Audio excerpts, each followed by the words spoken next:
Alright guys, so today we're going to strap the GoPro to my head and I'm going to show you what it took to mount the AeroCatches to the hood. Then I'll go over how I made the larger Mark V fan shroud fit the smaller Mark IV radiator.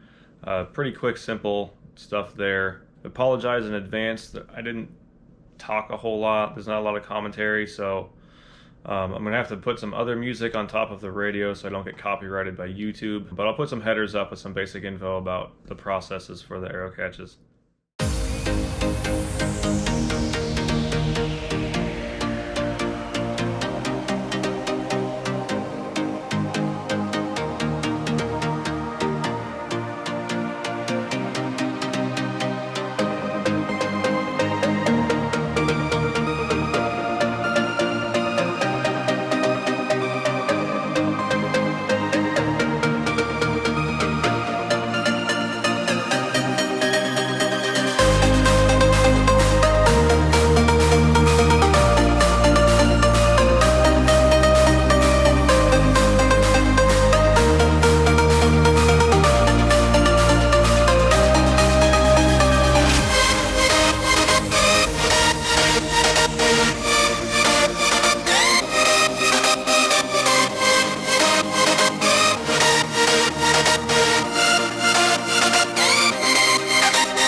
shit.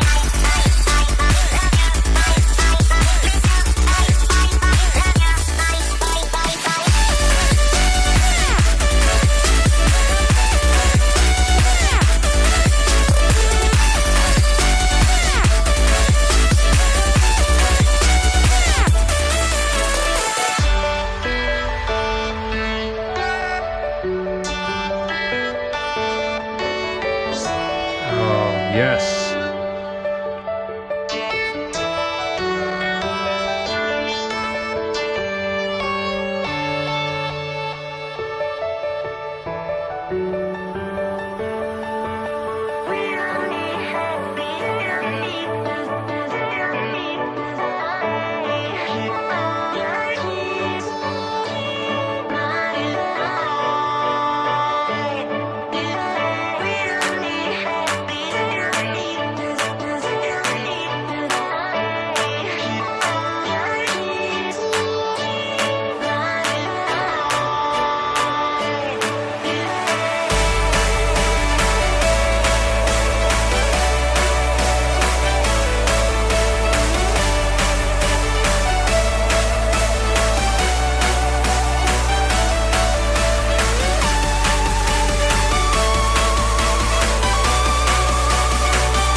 So this is a Mark V PWM controlled fan shroud assembly, and I'm adapting it to the Mark IV radiator.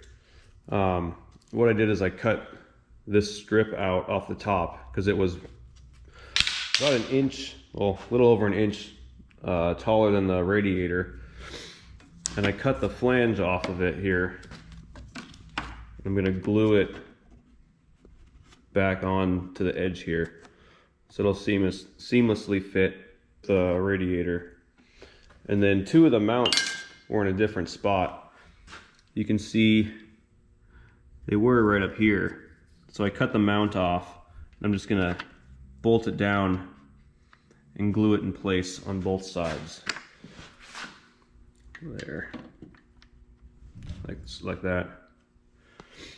And the glue I'm using is the Norton urethane structural adhesive, and a mixing tip for the front and one for the back, because this only has a minute work time before it starts to harden up, so I won't be able to do both sides at the same time.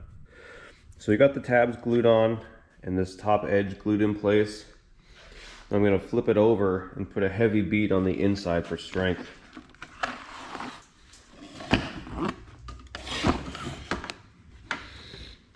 So I'll put a bunch in here, and then all along this edge in here I'll put a heavy bead, and same with this side over here. You can see the bead of glue that I put on the inside here. It's now fully cured and strong enough that it'll flex the whole, you can see that, but it'll flex the entire shroud instead of just cracking off the glue. You can just pick it up from this edge, give it a good shake. It's not gonna break. Well, as you saw, the AeroCatch install on a hood that's already painted definitely is not the ideal way to do it, but given the size of the lip, any sort of mistakes generally will be covered up unless you make a really big one. So even though it's not ideal, it's not the end of the world, and it can definitely be done while still making some mistakes with the paint. So if you like what you see, please subscribe and keep watching. Next we'll be finishing up the coolant pipes. Then we'll move on to the turbo manifold, the wastegates, and finishing up the exhaust. And then we'll be engine wiring and getting it fired up for the first time here, hopefully the end of March. So the videos will start getting more exciting, unless you really like seeing the fab work stuff. But I know you all want to hear it run just as much as I do, so just keep following along, and I'll catch you on the next update.